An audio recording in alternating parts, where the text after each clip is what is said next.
Наша общая задача – воплотить в жизнь концепцию слышащего государства, которое оперативно и эффективно реагирует на все конструктивные запросы граждан. Только путем постоянного диалога власти и общества можно построить гармоничное государство. 2020 жыл Қазақстанның сот жүйесі үшін халық үніне құлақ асатын мемлекет тұжырымдамасы аясында сапалы коммуникация жылы деп жарияланды. Ақпараттық түсіндіру жұмысын күшейту мақсатында жоғарғы сотта коммуникация орталығы құрылды.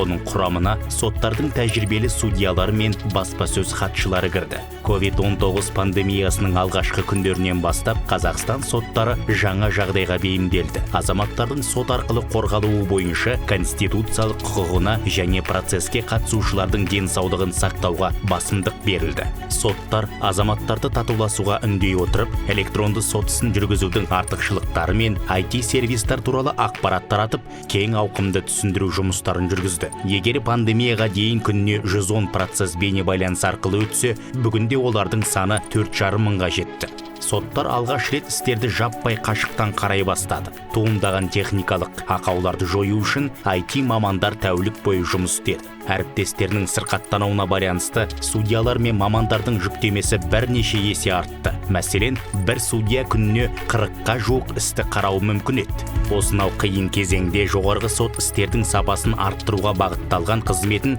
бір сәтке де тоқтатқан жоқ. Жоғарғы сот төтенше жағдайдың енгізілуіне байланысты сот практикасының жекелеген мәселелері бойынша түсіндірмелер қабылдады. Бұған қоса қылмыстық, азаматтық және әкімшілік заңдарға енгізілген түзетулердің негізгі қағидалары жан-жақты түсіндірілді. Іс жүргізу тілін жетілдіру мақсатында мемлекеттік тілдегі сот актілерінің үлгілері жинағы шығарылды. Сот жүйесі туралы өзекті ақпарат ұсынатын Қазақстанның сот төрелігі ахуалы, үрдістері мен келешегі атты жинақ әзірленді. Ол мерзім сайын жаңартылады. Жинақ сот жүйесінің ашықтығын қамтамасыз етуге бағытталған. Заңгерлер көтерген өзекті мәселелер бойынша жетекші ақпараттық порталдарда кең көлемді сұхбаттар жарияланды. Судьялар қауымдастығы үшін маңызды оқиға судьялар съезі өтті.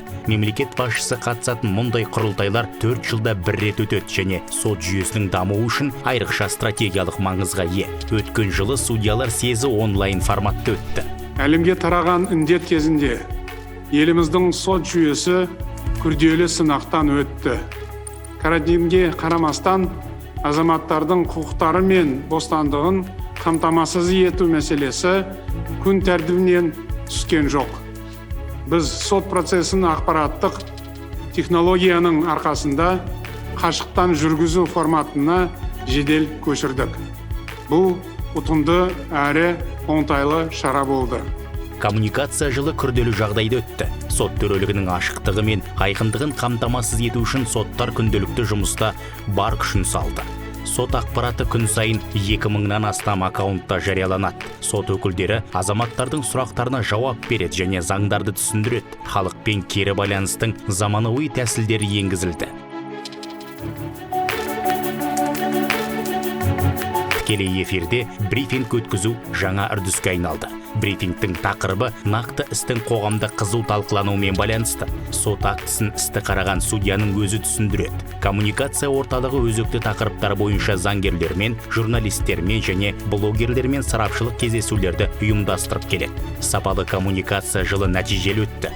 Сот жүйесінің өкілдері азаматтармен өзара іс-қимылдың жаңа тәсілдерін меңгерді және жұмыстың бұл форматы алдағы уақытта да жалғасатын болады. 2021 жылды жоғарғы сот төрағасы болжалды сот төрелігі және әкімшілік әділет жүйесін енгізу жылы деп жариялады.